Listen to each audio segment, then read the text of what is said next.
हर एक संकट का हल होगा, आज नहीं तो कल होगा। लोहा जितना तपता है उतनी ही ताकत भरता है। सोने को जितनी आग लगे वो उतना प्रखर निखरता है। हीरे पर जितनी धार लगे वो उतना खूब चमकता है। मिट्टी का बर्तन पकता है तब धुन पर खूब खनकता है। सूरज जैसा बनना है तो सूरज जितना जलना होगा। यदि आप मनु के बेटे हैं क्यों सोचे राह सरल होगा। कुछ ज्यादा वक्त लगेगा पर संघर्ष जरूर सफल होगा, संघर्ष जरूर सफल होगा। Hello friend, good morning all of you. मैं यूपी ग्लोबल कोचिंग में आपका स्वागत करता हूं। और आज हम दोस्तों पॉलिटी के अंतर्गत जिस मुद्दे पर बात करने वाले हैं, जिस आयाम पर बात करने वाले हैं, वो है आज हमारा मूल अधिकारों का लास्ट अधिकार। और वो क्या है दोस्तों? संवैधानिक उपचारों का अधिकार। आर्टिकल 32 को डिस्कस करने वाले हैं। पूरे टाइम में, पूरी क्लास में केवल आर्टिकल 32 पे दोस्तों आज हमें चर्चा करनी है। बड़े विस्तार से हम चर्चा करेंगे। और जो भी क्वेश्चन एग्जाम के अंदर पूछे गए हैं, चाहे वो अपर लेवल का एग्जाम हो, चाहे वो निम्न लेवल का एग्जाम हो, हर एग्जाम की दृष्टि से उसको दोस्तों हमें कवर करना है। आइए दोस्तों देखते हैं, हम अपने लक्ष्य की ओर चलते हैं। लक्ष्य हमारा है हर हाल में जीतना है, यही हमारा टारगेट है। इसको हमें दोस्तों पूरा करना है। पॉलिटी की जो क्लासें हैं दोस्तों वो सीक्वेंस से चल रही हैं। आप नोट्स बना सकते हैं। और आप यूपीएसआई की बात करें, आप सीजीएल की बात करें, आप अपर लेवल की बात करें, आप निम्न स्तर के एग्जाम की बात करें, तो प्रत्येक एग्जाम के लिए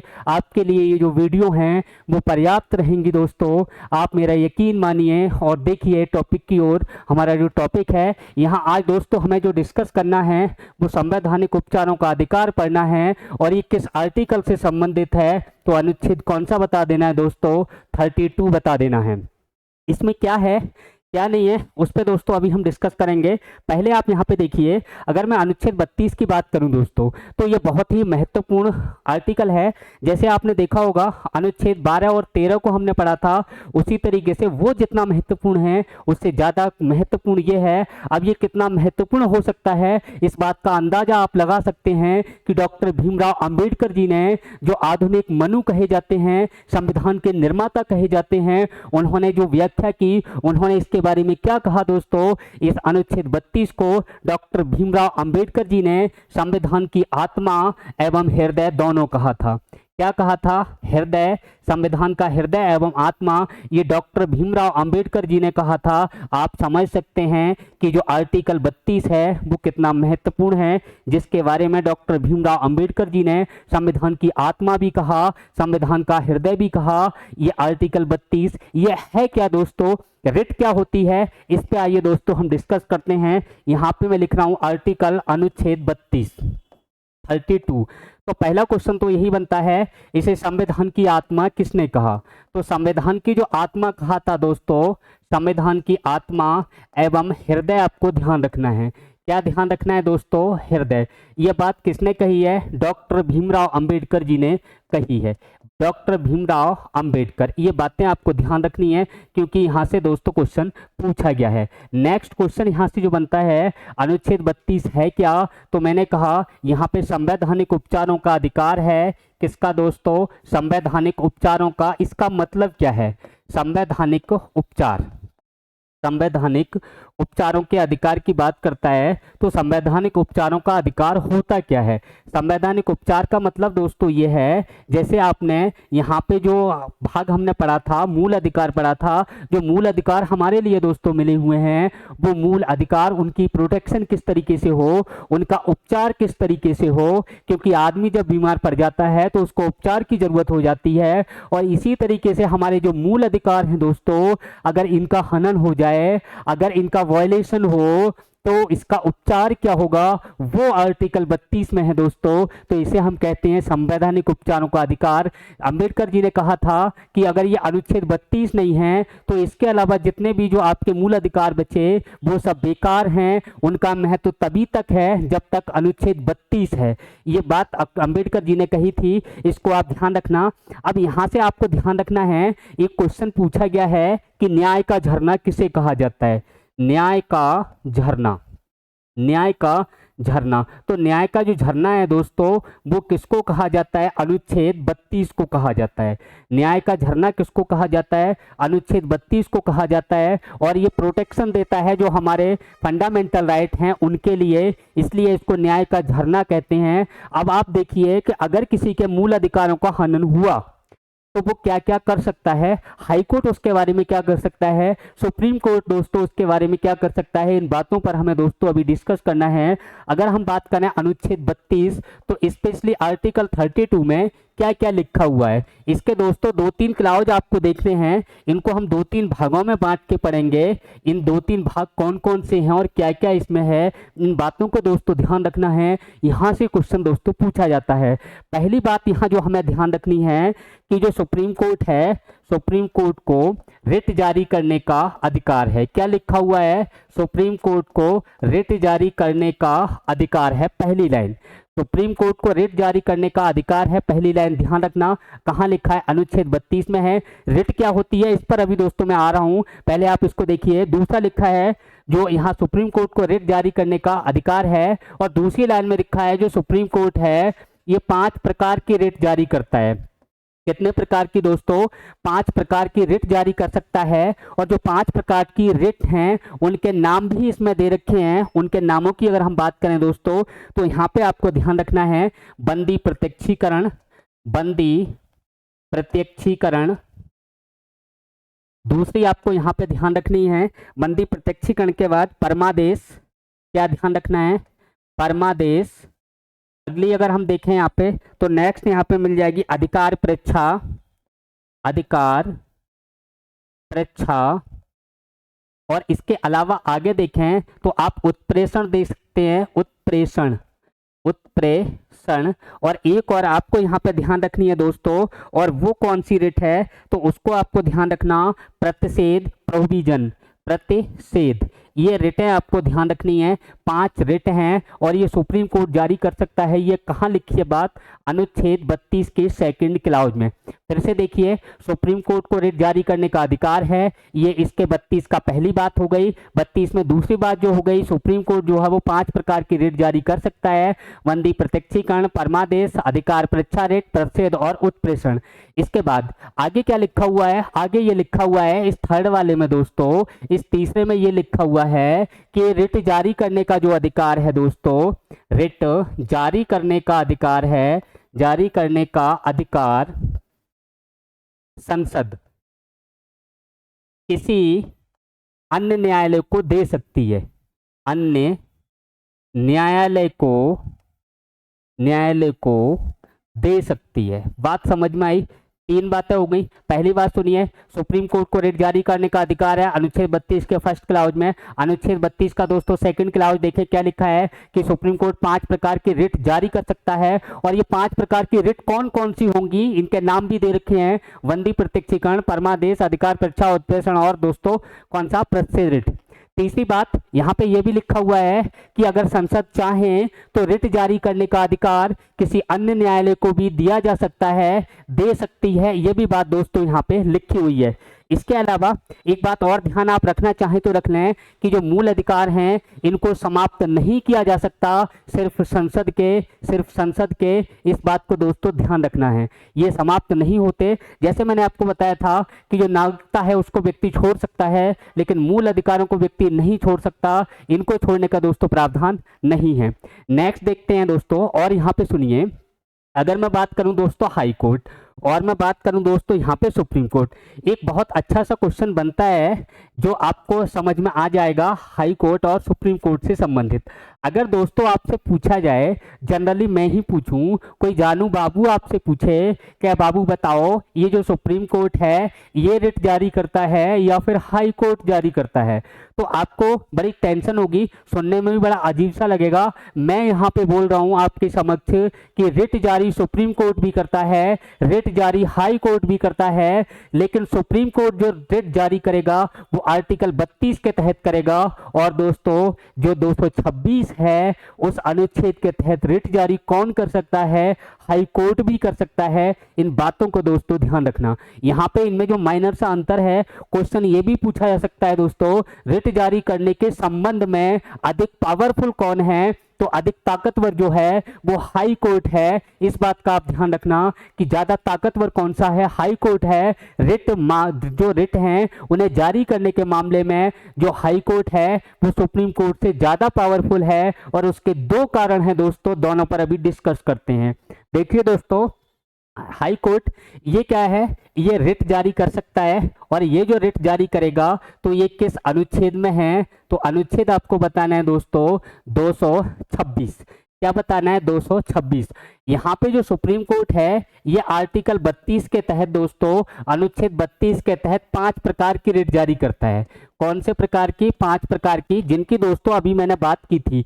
ये 5 प्रकार हैं, बंदी, प्रत्यक्षीकरण, परमादेश, अधिकार परीक्षा, उत्प्रेषण और प्रतिशत रिट। लेकिन दोस्तों यहाँ पे ये जो हाई कोर्ट है, ये जो सुप्रीम कोर्ट वाली 5 रिट हैं, ये जो 5 रिट हैं इनको तो जारी करता ही करता है, लेकिन यहाँ पे दोस्तों एक छठी रिट और जारी करता है, उसको और ध्यान रखना है। और जो छठी रिट है, 6वीं रिट है जिसको हाई कोर्ट जारी करता है, यह है इंजंक्शन।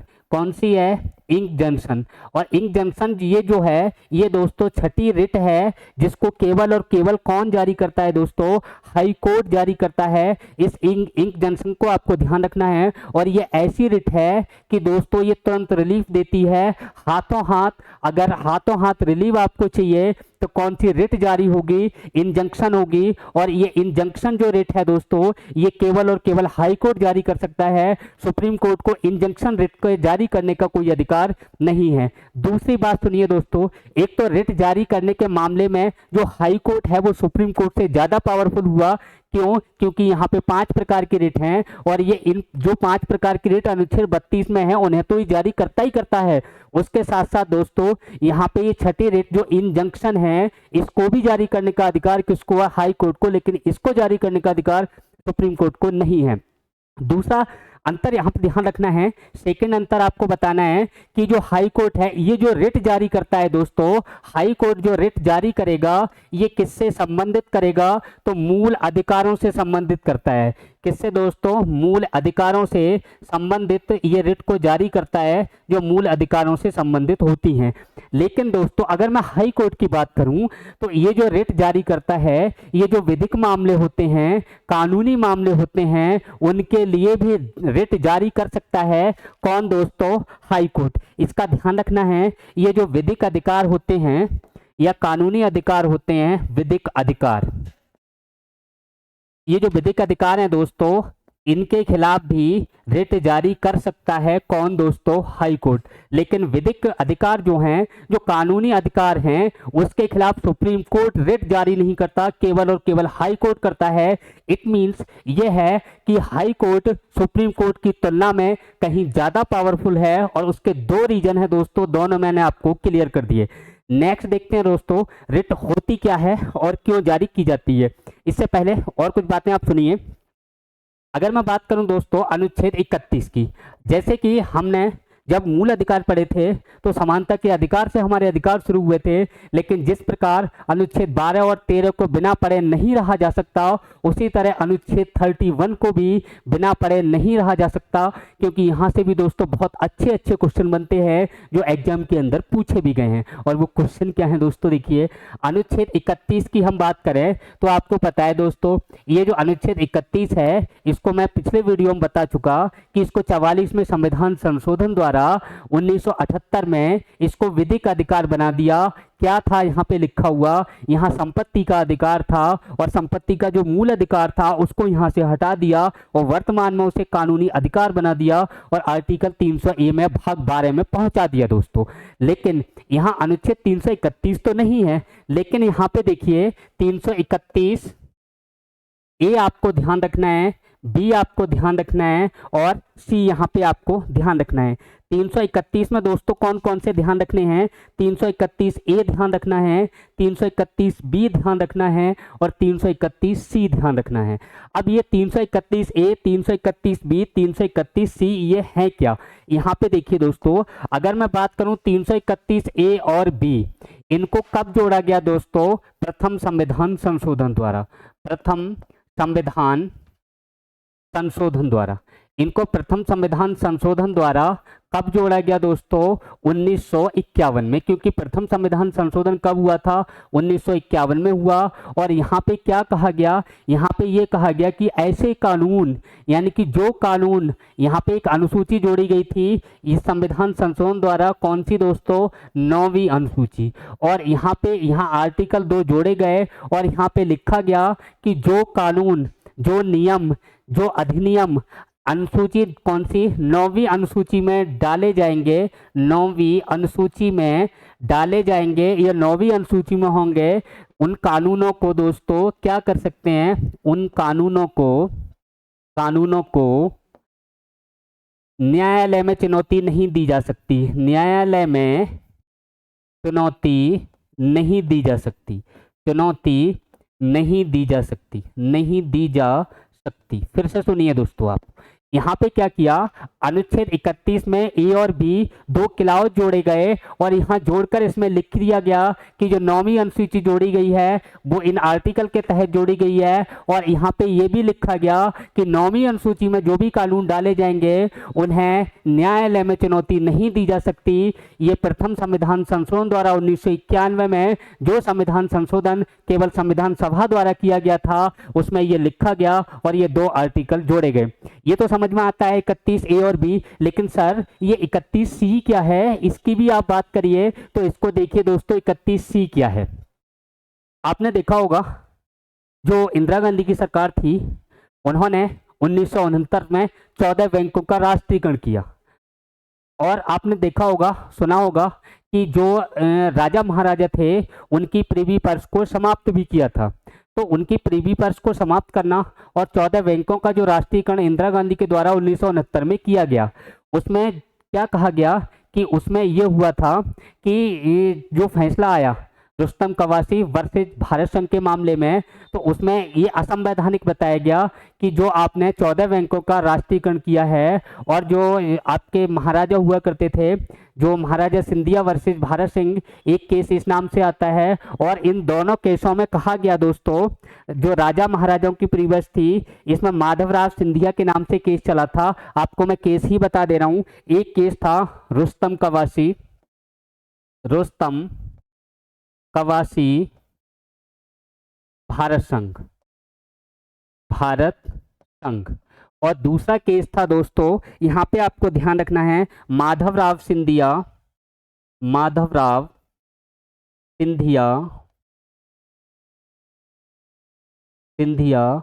वर्सेज भारत संघ। ये देखो 2 केस आए और यहाँ पे ये दोनों केस किस किस से संबंधित थे उस पर थोड़ा आप डिस्कस कीजिए। ये जो केस था ये किससे था दोस्तों? जो 1969 में 14 बैंकों का राष्ट्रीयकरण किया गया। 1969 में इंदिरा गांधी सरकार द्वारा 1969 में 14 बैंकों का राष्ट्रीयकरण किया गया। 14 बैंकों का जो राष्ट्रीयकरण किया है, बैंकों का राष्ट्रीयकरण, ये जो राष्ट्रीयकरण है इसको ये सुप्रीम कोर्ट ने गलत बताया इस केस में। और ये माधवराज सिंधिया है, ये केस जो संबंधित है दोस्तों, ये राजा महाराजाओं की प्रीवी पर्स से संबंधित है। किससे दोस्तों?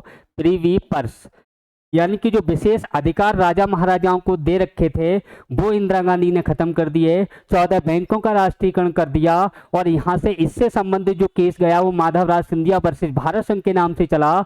और यहाँ पे 1969 में 14 बैंकों का राष्ट्रीयकरण किया गया। ये जो केस चला रुस्तम कवासी वर्सेस भारत संघ के नाम से चला। और इन दोनों ही निर्णयों में सुप्रीम कोर्ट ने कहा कि जो इंदिरा गांधी ने किया है वो असंवैधानिक है, ये संविधान में नहीं है। तो इसी के प्रभाव जो आ रहा था इन केसों का, इनके प्रभाव को दूर करने के लिए 25वां और 26वां संविधान संशोधन किया गया था दोस्तों। इनके जो प्रभाव आ रहे थे, सुप्रीम कोर्ट ने जब मना किया था तो इनके प्रभाव को दूर करने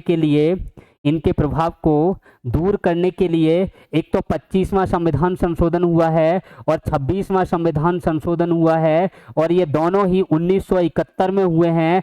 और यहाँ पे लिखा गया कि इसका प्रभाव जो आ रहा है तो उससे ये संबंधित कैसे हुआ, उसको आप सुनिए। तो यहाँ पे ये कहा गया कि यहाँ पे जो मूल अधिकार हैं और जो राज्य के डीपीएसपी हैं, इनमें अगर टकराव हो तो डीपीएसपी को प्राथमिकता दी जाए। ये अनुच्छेद किस में लिखा गया था दोस्तों? यहाँ पे 31 के सी में लिखा गया था। क्या लिखा गया था कि यदि यदि डीपीएसपी यानी कि डायरेक्टिव प्रिंसिपल स्टेट पॉलिसी, बोले तो राज्य के नीति निर्देशक तत्व, डीपीएसपी और फंडामेंटल राइट यानी कि मूल अधिकार एफआर, इनमें अगर टकराव हो तो प्राथमिकता किसको दी जानी चाहिए? डीपीएसपी को दी जानी चाहिए। ये बात 31 सी में लिखी गई। मैं समझता हूं दोस्तों आपको क्लियर हो गया होगा, नहीं एक बार आप फिर देख लीजिए। मैंने ये कहा कि अनुच्छेद 31 ए और बी जो जोड़ा गया वो प्रथम संविधान संशोधन द्वारा जोड़ा गया, और इसमें जोड़ के कहा गया, यहाँ पे प्रथम संविधान संशोधन में 9वीं अनुसूची भी जोड़ी गई, और इसमें लिखा गया कि 9वीं अनुसूची में जो कानून डाले जाएंगे, जो नियम डाले जाएंगे, उन्हें न्यायालय में चुनौती नहीं दी जा सकती।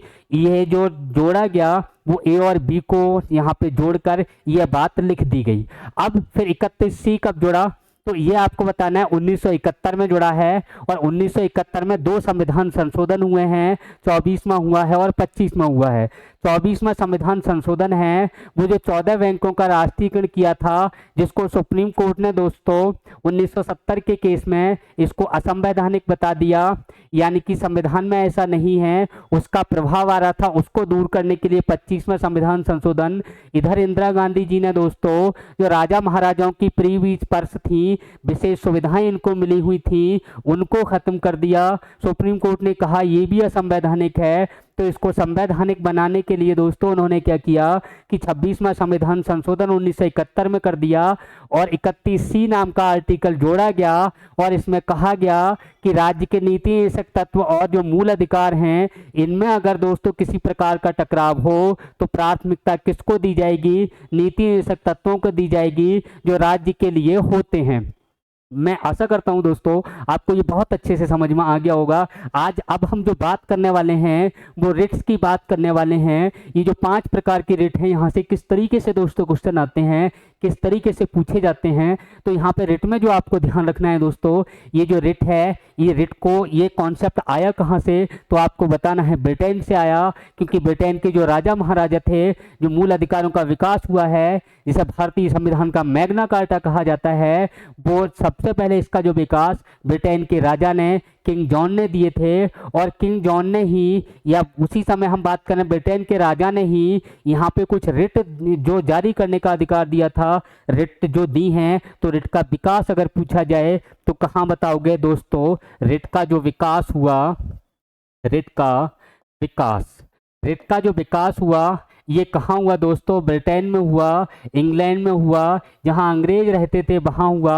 और रिट का जो विकास ब्रिटेन में हुआ, उन्हीं रिटों को क्या कहा जाता था दोस्तों? न्याय का झरना कहा जाता था, न्याय का झरना। ये क्वेश्चन दोस्तों कई बार पीसीएस वगैरह में, प्री वगैरह में आया हुआ है, सीजीएल में भी आया हुआ है, यूपीएसआई वगैरह, इनके लेवल का ये क्वेश्चन है। न्याय का झरना किसे कहा जाता है? रिट को कहा जाता है। या अनुच्छेद 32 में जो रिट जारी की जाती हैं, उन्हें ही दोस्तों क्या कहा जाता है? न्याय का झरना कहा जाता है। रिट मैंने बताई थी कि सुप्रीम कोर्ट रिट जारी कौन कर सकता है? अनुच्छेद 32 के तहत केवल सुप्रीम कोर्ट जारी कर सकता है, और ये सुप्रीम कोर्ट 5 प्रकार के रिट जारी कर सकता है। तीसरी बात मैंने बताई थी कि ये जो रिट जारी करने का अधिकार है, संसद चाहे तो किसी दूसरे न्यायालय को ये रिट जारी करने का अधिकार दे सकती है। 32 का चौथा क्लाउज मैंने बताया था कि इनको समाप्त नहीं किया जा सकता। ये बात आपको ध्यान रखनी है दोस्तों। आइए रिटों को देखते हैं, और रिट में क्या क्या क्वेश्चन पूछे जाते हैं उन पे दोस्तों हम बात करते हैं। यहाँ पे क्वेश्चन आजकल जो आए हुए हैं उनका क्या पैटर्न है, उस पर दोस्तों अगर हम देखें तो हो सकता है आपको एक तरफ उसका अर्थ दे रखा हो, एक तरफ उसका लैटिन नाम दे रखा हो और उनका मैचिंग कराए। दूसरा तरीका हो सकता है लैटिन नाम दे रखा हो और जो लैटिन नाम दिया है उसको हिंदी में क्या कहते हैं, उनको मैच करा सकता है। या सीधा सीधा यहाँ पे पूछ सकता है, रिट का नाम दे दिया दोस्तों, ये किसके विरुद्ध जारी की जाती है या इसको जारी कौन करता है, तो ये भी आपको ध्यान रखना है। लेकिन यहाँ जारी कौन करेगा, तो पांच की पांचों प्रकार की जो रिट हैं इन्हें केवल सुप्रीम कोर्ट जारी करेगा, क्योंकि मैं आर्टिकल 32 की बात कर रहा हूं। और अगर आर्टिकल 226 पे आऊं तो पांच की तो छोड़िए भाई साहब, 6 प्रकार की रिट जारी कर सकता है। कौन दोस्तों, हाई कोर्ट। ये कॉन्सेप्ट मैंने अभी आपको समझाया था। आइए दोस्तों देखते हैं, यहां पे देखिए, यानी कि पहली जो रिट है वो हैबियस कॉर्पस जिसको कहते हैं। ये जो हैबियस कॉर्पस है दोस्तों, ये लैटिन नाम है और हिंदी में इसको क्या कहा जाता है, बंदी प्रत्यक्षीकरण। हिंदी में दोस्तों इसको क्या कहा जाता है, बताना है, बंदी प्रत्यक्षीकरण। इसका अर्थ क्या होता है दोस्तों, तो अर्थ आपको ध्यान रखना है, एग्जाम में पूछा जा रहा है, सशरीर उपस्थित होना, सशरीर उपस्थित करना, सशरीर उपस्थित करना। क्या बताओगे दोस्तों, इसका अर्थ क्या है, तो अर्थ बताना है आपको, सशरीर उपस्थित करना। अब देखो दोस्तों, सशरीर उपस्थित करना, इसका अर्थ हो गया, किसका अर्थ हो गया दोस्तों, हैबियस कॉर्पस या फिर बोले बंदी प्रत्यक्षीकरण। जारी कौन करेगा, आपको सभी में अनुच्छेद में आर्टिकल 32 की बात कर रहा हूं, तो सीधा बताना है कौन जारी करेगा, सुप्रीम कोर्ट। अब दोस्तों किसके विरुद्ध करेगा, ये बात भी ध्यान रखनी है, किसके विरुद्ध जारी की जाती है। तो किसके विरुद्ध दोस्तों ये जारी की जाएगी, तो ये उस व्यक्ति के विरुद्ध जारी की जाएगी जिसने किसी व्यक्ति को अवैध रूप से बंदी बना लिया हो। चाहे वो व्यक्ति जिसने बंदी बनाया है, चाहे वो सरकारी हो चाहे वो प्राइवेट हो, प्राइवेट या सरकारी दोनों के विरुद्ध जारी की जाती है बंदी प्रत्यक्षीकरण रिट। और जिस व्यक्ति को बंदी बनाया है उसमें ये हाई कोर्ट या सुप्रीम कोर्ट ये कहता है कि इसको हमारे समक्ष सशरीर उपस्थित किया जाए, ब्रिंग द बॉडी लाया जाए, ये सुप्रीम कोर्ट इस रिट में कहता है दोस्तों। इस बात को आप ध्यान रखना। देखिए दोस्तों, किसके विरुद्ध जारी की जाती है, तो यहां पे ध्यान रखना, ये उस अधिकारी या प्राइवेट व्यक्ति के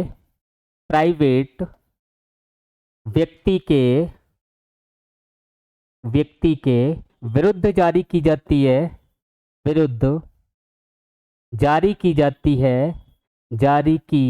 है, जिसने अवैध रूप से बंदी बनाया हो। अवैध रूप से क्या किया हो दोस्तों, बंदी बनाया हो।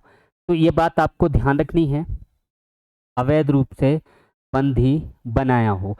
अब देखो यहाँ पे आपको ध्यान रखना है, ये उस अधिकारी का मतलब, ये जो रिट है दोस्तों ये किसके विरुद्ध जारी की जाएगी, अगर कोई सरकारी व्यक्ति है, सरकार का आदमी है उसके विरुद्ध, अगर कोई निजी या प्राइवेट व्यक्ति है उसके विरुद्ध भी जारी की जाती है। दोनों ही बातें आप यहाँ पे ध्यान रखना। नेक्स्ट, ये उस अधिकारी या प्राइवेट व्यक्ति के विरुद्ध जारी की जाएगी जिसने किसी व्यक्ति को अवैध रूप से दोस्तों बंदी बनाया हो। इस बात को दोस्तों आप ध्यान रखना। दूसरी बात, यहाँ पे एक बात और ध्यान रखनी है आपको कि ये किसके विरुद्ध जारी नहीं की जाती है, तो इस बात का ध्यान रखना, जब जो कोर्ट है, यानी कोर्ट के संज्ञान में ये बात हो या कोर्ट ही आदेश दे कि इनको अरेस्ट किया जाए, तब ये रिट जारी नहीं की जाती है। इस बात का आप ध्यान रखना। ये जो रिट जारी की जाती है ये जब भी की जाएगी जब कोर्ट के संज्ञान में ये ना हो। अगर आपने कोर्ट की अगर आपने अवहेलना की है तो कोर्ट आपको आदेश दे सकता है इनको अरेस्ट करिए। ऐसी स्थिति में कोर्ट की अवहेलना में ये जो रिट है उसके तहत अगर आपको कोर्ट की अवहेलना में अगर आपको अरेस्ट कर लिया गया, कोर्ट की अवहेलना आपने की, आपको अरेस्ट कर लिया और आप इस रिट को दायर करने के लिए सुप्रीम कोर्ट जाएं, और आप तो खैर जाएंगे ही क्या, क्योंकि आपको तो अरेस्ट कर लिया, आपके जो संबंधी हैं, आपके जो माता पिता हैं, आपके जो यार दोस्त हैं, आपको चाहने वाले हैं, वो इस रिट के माध्यम को लिए, इस रिट के लिए सुप्रीम कोर्ट जा सकते हैं। आप तो बंदी बने हुए पड़े होंगे तो आप तो नहीं जा पाएंगे। तो यहाँ पे आपको ध्यान रखना कि ये जारी कब नहीं की जाएगी, जब सुप्रीम कोर्ट ने ही आदेश दिया हो कि इनको बंदी बना के लाया जाए।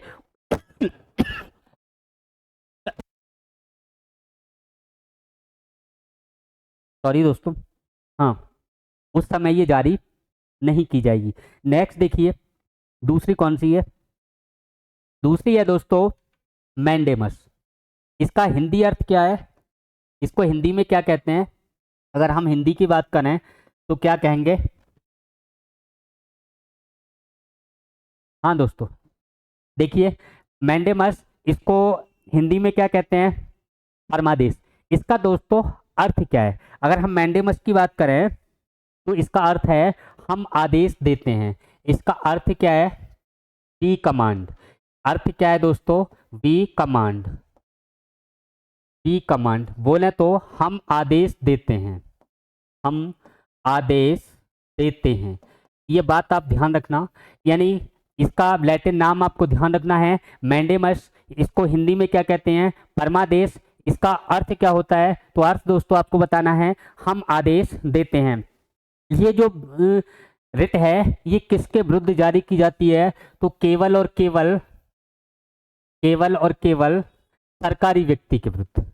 केवल और केवल किसके? सरकारी व्यक्ति के विरुद्ध जारी की जाती है।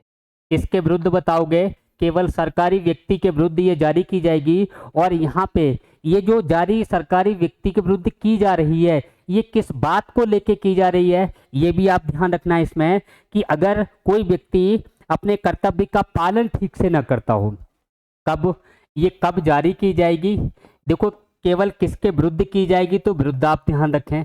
एक तो यहाँ से क्वेश्चन बनता है, इसके अर्थ से बनता है, इसके हिंदी नाम से बनता है। और ये कब जारी की जाती है? जब कोई व्यक्ति, जब कोई व्यक्ति, जब कोई व्यक्ति अपने अपने सार्वजनिक सार्वजनिक कर्तव्य का सार्वजनिक कर्तव्य का पालन ठीक से ना करता हो, पालन ठीक से ना करता हो। फिर से सुनिए दोस्तों, मैंडेमस हिंदी में परमादेश, जिसका अर्थ होता है हम आदेश देते हैं, वी कमांडेड, हम आदेश देते हैं। और ये किसके विरुद्ध जारी की जाएगी? तो केवल और केवल सरकारी व्यक्ति के विरुद्ध जारी की जाएगी। और ये कब जारी की जाएगी दोस्तों? जब कोई व्यक्ति अपने सार्वजनिक कर्तव्य का पालन नहीं करता हो, यानी जो उसका सार्वजनिक कर्तव्य है उसका ठीक से पालन नहीं कर रहा है, तो उसके विरुद्ध जारी की जाएगी दोस्तों कौन सी रिट? परमादेश रिट। लेकिन दोस्तों इसके जो अपवाद हैं उनको थोड़ा ध्यान रखना, वहां से भी क्वेश्चन पूछा जा सकता है कि ये जारी कब नहीं की जा सकती है, किसके खिलाफ जारी नहीं की जा सकती है। इन बातों को दोस्तों याद रखना। यानी कि जो गैर संवैधानिक लोग हैं, यानी कि गैर संवैधानिक, गैर संवैधानिक लोग हैं, लोग, इनके विरुद्ध जारी नहीं की जाएगी।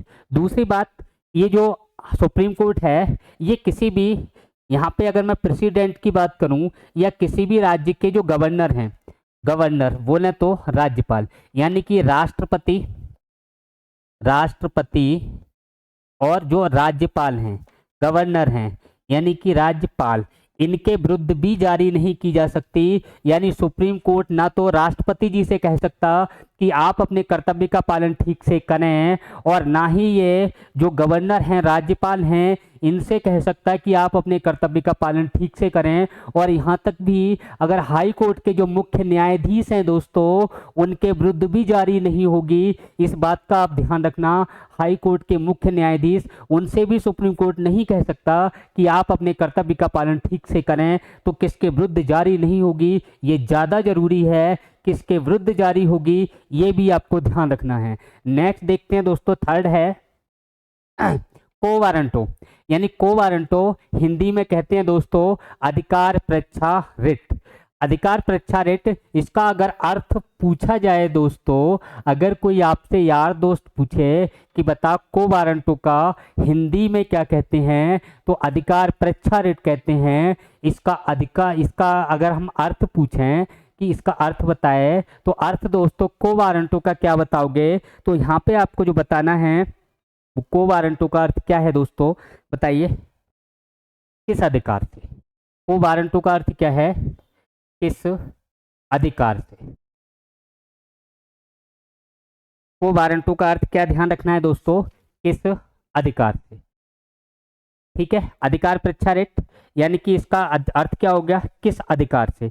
अब ये जो रेट है दोस्तों, ये भी सरकारी किसके विरुद्ध जारी की जाएगी, सरकारी व्यक्ति के विरुद्ध, सरकारी व्यक्ति के विरुद्ध। क्वेश्चन पूछा जाए किसके विरुद्ध, तो विरुद्ध किसके बताओगे, सरकारी व्यक्ति के विरुद्ध। अगर अधिकार परीक्षा रिट का अर्थ पूछे तो किस अधिकार से, ये दोस्तों आपको बताना है। और इसके विरुद्ध पूछे किसके विरुद्ध, तो आप बता देना दोस्तों, सरकारी व्यक्ति के विरुद्ध जारी की जाती है। नेक्स्ट अगर आपसे यहाँ पूछा जाए कि सरकारी व्यक्ति के विरुद्ध ये कब जारी की जाती है, कब जारी की जाती है। पहले वाली क्या थी दोस्तों, अपने जो कर्तव्य, जो उसका सार्वजनिक पद है, उस पद का या उस पद पर जो रहते हुए उसका जो कर्तव्य है उसका ठीक से पालन नहीं कर रहा था, तब हमने कौन सी रिट बताई थी, परमादेश, की हम आदेश देते हैं कि आप अपने सार्वजनिक कर्तव्य का ठीक से पालन करो। और इसका मतलब क्या है कि आप जिस सार्वजनिक पद पर बैठे हुए हो उस पर किस अधिकार से बैठे, ये बात करता है अधिकार परीक्षा रिट। यहाँ पे लिख लो आप, ये उस व्यक्ति के विरुद्ध जारी की जाती है, उस व्यक्ति के विरुद्ध जारी की जाती है, विरुद्ध जारी की जाती है, जारी की जाती है, जो असंवैधानिक रूप से, असंवैधानिक रूप से पद पर बना हुआ है, पद पर बना हुआ है, बना हुआ है। फिर सुनिए दोस्तों, ये उस व्यक्ति के विरुद्ध जारी की जाएगी जैसे कोई व्यक्ति है वो उस पद के लायक नहीं है, उस पद पर बैठा हुआ है जिस पद पर उसे नहीं बैठना चाहिए, उसके विरुद्ध जारी की जाएगी। यानी कि जो असंवैधानिक रूप से पद पर बना हुआ है या संवैधानिक रूप से पद पर नहीं है, ऐसे भी कह सकते हैं कि संवैधानिक रूप से पद पर नहीं बैठा है या असंवैधानिक रूप से पद पे बैठा है, उस व्यक्ति के विरुद्ध जारी की जाएगी। और ये केवल और केवल किसके विरुद्ध जारी की जाती है दोस्तों, सरकारी व्यक्ति जो होता है उसके विरुद्ध जारी की जाती है। को वारंटो, ये आपको दोस्तों ध्यान रखना है। दो और बचती हैं, उनको और देख लेते हैं। ये प्रोविजन, प्रतिषेध रिट, इसका अर्थ होता है दोस्तों मना करना। क्या अर्थ होता है, मना करना, मना करना। अब मना करना किसका है, प्रतिषेध रिट। ये संबंधित किससे दोस्तों, ये दोनों ही, यानी कि ये रिट है, इससे अगली वाली दोनों की हम बात करेंगे। ये रिट न्यायालयों से संबंधित है, न्यायालयों से संबंधित है। किससे संबंधित है दोस्तों, न्यायालयों से संबंधित है। और ये जो न्यायालय हैं, यानी कि जारी कौन करेगा, तो कौन में तो आंसर आ रहा है अनुच्छेद 32 हम देख रहे हैं, तो सुप्रीम कोर्ट जारी करता है। दूसरी बात, ये जो रिट है ये रिट किसके विरुद्ध जारी की जाएगी, तो इसको आप ध्यान रखना, ये जो है किसके विरुद्ध जारी की जाएगी, तो आपको बताना है अधीनस्थ न्यायालय के विरुद्ध। किसके, अधीनस्थ, अधीनस्थ न्यायालय के विरुद्ध, न्यायालय के विरुद्ध जारी की जाए। बात समझ में आई। यानी कि जारी भी कौन करेगा, अनुच्छेद 32 के तहत सुप्रीम कोर्ट करेगा। किसके विरुद्ध करेगा, अधीनस्थ न्यायालय के विरुद्ध करेगा। और इसका कारण क्या होगा, क्यों करेगा, किस रीजन से करेगा, वो आप सुनिए। और यहाँ पे ये कहेगा, ये जो लोअर कोर्ट है, अधीनस्थ न्यायालय है, इससे कहा जाएगा कि आप जिस मामले की सुनवाई कर रहे हैं, आप जिस मामले की सुनवाई कर रहे हैं, सुनवाई कर रहे हैं, कर रहे हैं, उसे रोक दें, उसे रोक दें, यानी मना करेगा, रोक दें। क्यों रोक दें, क्योंकि क्योंकि ये मामला, क्योंकि ये मामला आपके न्यायिक क्षेत्र से बाहर का है, न्यायिक क्षेत्र से, न्यायिक क्षेत्र से बाहर है। बात समझ में आई। फिर से आप देखिए, प्रोविजन का मतलब प्रतिषेध रिट, जिसका अर्थ क्या है दोस्तों, मना करना। यहाँ पे इस स्क्रिप्ट को जारी कौन करेगा, तो जारी कौन करेगा, हाई कोर्ट या सुप्रीम कोर्ट 1991 से एक अधिनियम बना दिया, जिसके तहत दोस्तों कोई भी अपर कोर्ट जो लोअर कोर्ट है उसको जारी कर सकता है, कोई भी अपर कोर्ट किसी भी लोअर कोर्ट को जारी कर सकता है 1991 से। लेकिन दोस्तों यहाँ पे जो हम बात कर रहे हैं वो आर्टिकल 32 की कर रहे हैं। तो अनुच्छेद 32 में क्या है कि जो सुप्रीम कोर्ट है वो अधीनस्थ न्यायालय को प्रतिषेध रिट जारी कर सकता है। और इस रिट का अर्थ क्या है दोस्तों, मना करना। किस बात को मना करना, तो अधीनस्थ न्यायालय से कह सकता है कि आप जिस मामले की सुनवाई कर रहे हैं उसे आप रोक दीजिए, क्योंकि वो मामला आपके न्यायिक क्षेत्र का नहीं है, आपके न्यायिक क्षेत्र से बाहर का है। इस बात को आप ध्यान रखना। नेक्स्ट देखिए दोस्तों, सर्च्योरी, जिसको कहते हैं उत्प्रेषण। इसका अर्थ क्या है दोस्तों, तो उत्प्रेषण का अर्थ होता है ऊपर मंगवाना। उत्प्रेषण का क्या होता है दोस्तों, ऊपर मंगवाना। क्या बताना है, ऊपर मंगवाना। अब ऊपर मंगवाना है तो यहाँ पे दो तरह की कंडीशन है। ये यहाँ पे क्या क्या बात करता है, उन दोनों प्रकार की कंडीशन को दोस्तों हमें ध्यान रखना है। और वो कंडीशन क्या है कि ये रोकता भी है और सहायता भी करता है। यानी कि अगर हम इसकी बात करें तो ये निवारक भी है और सहायक भी है। यानी कि ये कह रहा है ऊपर मंगवाता है मामले को, और जिस मामले की सुनवाई ये अधीनस्थ न्यायालय कर रहा है उससे कहता है कि आप न्यायालय की सुनवाई न करें और इसको आप ऊपर भेजें। देखते हैं इसको। पहली बात सुनो, कौन जारी करेगा, तो सीधा बताना है सुप्रीम कोर्ट। किसके विरुद्ध जारी करेगा, तो विरुद्ध में आपको क्या बताना है दोस्तों, किसके विरुद्ध करेगा, तो आपको यहाँ आंसर देना है ये अधीनस्थ न्यायालय के विरुद्ध जारी करेगा। किसके, अधीनस्थ, अधीनस्थ न्यायालय, अधीनस्थ न्यायालय के विरुद्ध जारी करेगा, अधीनस्थ न्यायालय के विरुद्ध जारी करेगा। इतनी बात समझ में आई। अब दोस्तों अधीनस्थ न्यायालय से क्या कहेगा यहाँ पे, तो इससे ये कहेगा कि आप जिस मामले की सुनवाई कर रहे हैं वो मामला आपके न्यायिक क्षेत्र से बाहर का है और उस मामले को आप हमारे पास भेज दें। बात समझ में आई कि आप जिस मामले की सुनवाई कर रहे हैं उस मामले की सुनवाई रोक दें, वो मामला आपके न्यायिक क्षेत्र का नहीं है और इसकी सुनवाई हम करेंगे। आप अपर न्यायालय को ऐसे भेजिए, अपने ऊपर वाले को भेजिए। तो इसी का मतलब है दोस्तों अपर न्यायालय या ऊपर मंगवाना। तो ये बात आपको समझ में आ गई होंगी।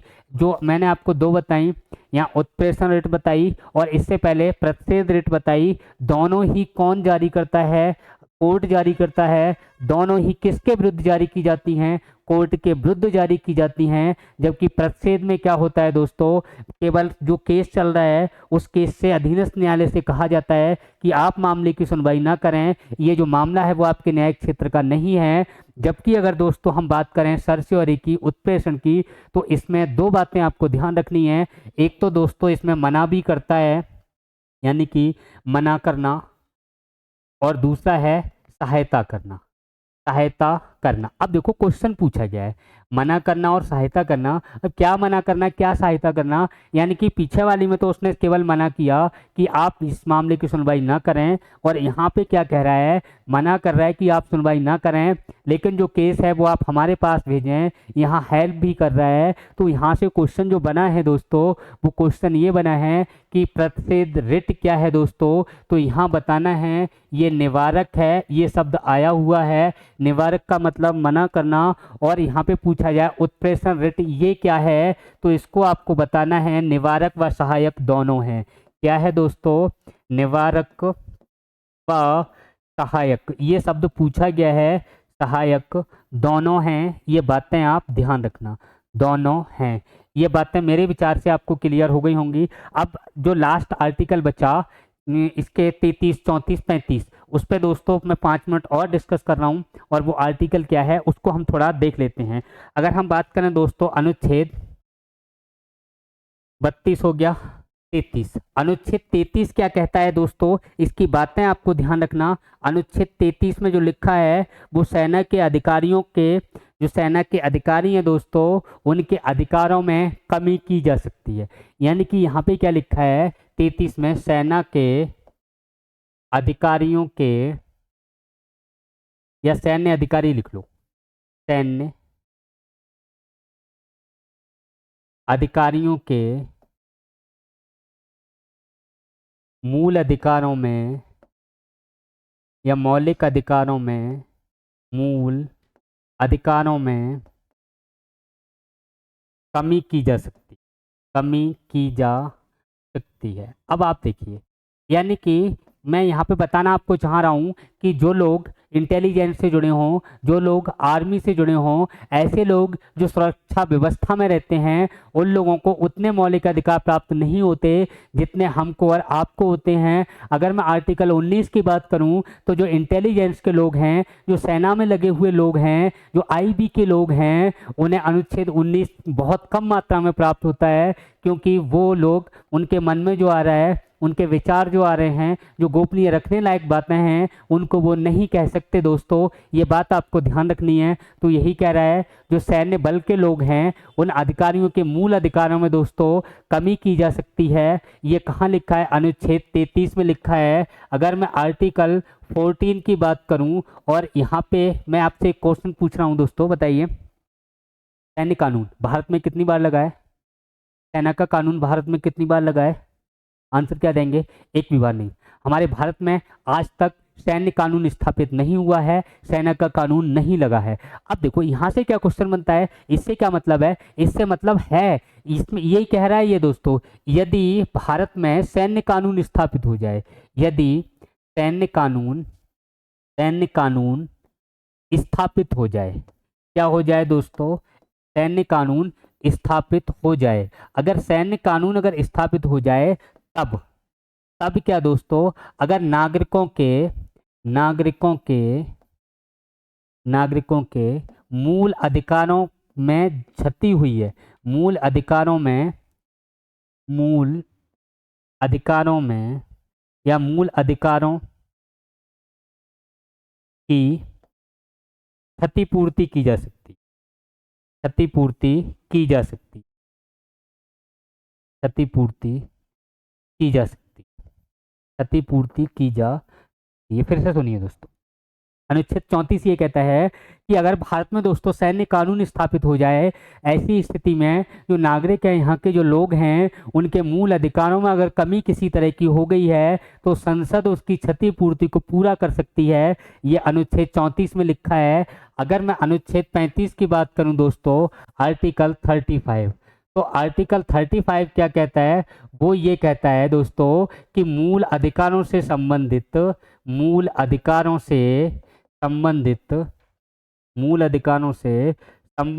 कानून बनाने का अधिकार,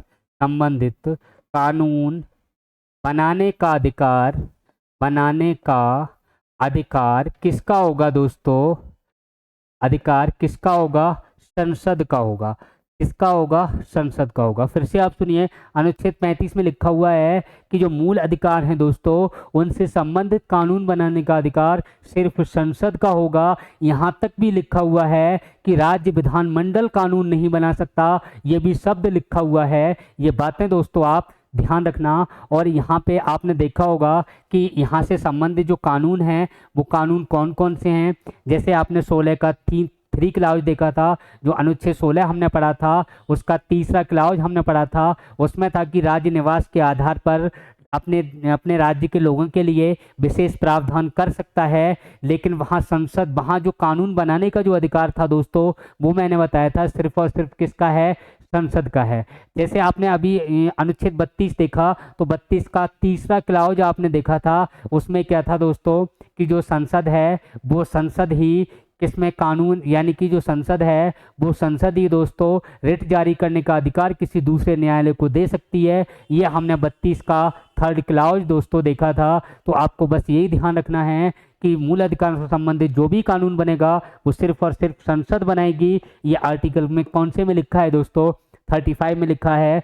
आज इस क्लास को दोस्तों आज हम यहीं रोकते हैं, और कल हम मिलते हैं आपसे इसके क्वेश्चन आंसर के साथ। ऐसे क्वेश्चन दोस्तों जो अपर लेवल में पूछे गए हैं, ऐसे क्वेश्चन जो आपके एग्जाम के लिए बेहद ही महत्वपूर्ण हैं, उन सारे क्वेश्चनों पर दोस्तों, चाहे वो CGL के हों, चाहे वो UPSI के हों, चाहे वो जो PCS प्री है उसके हों, उन सारे टाइप के क्वेश्चन पर दोस्तों डिस्कस करेंगे। तब तक के लिए थैंक यू। जय हिंद, जय भारत दोस्तों।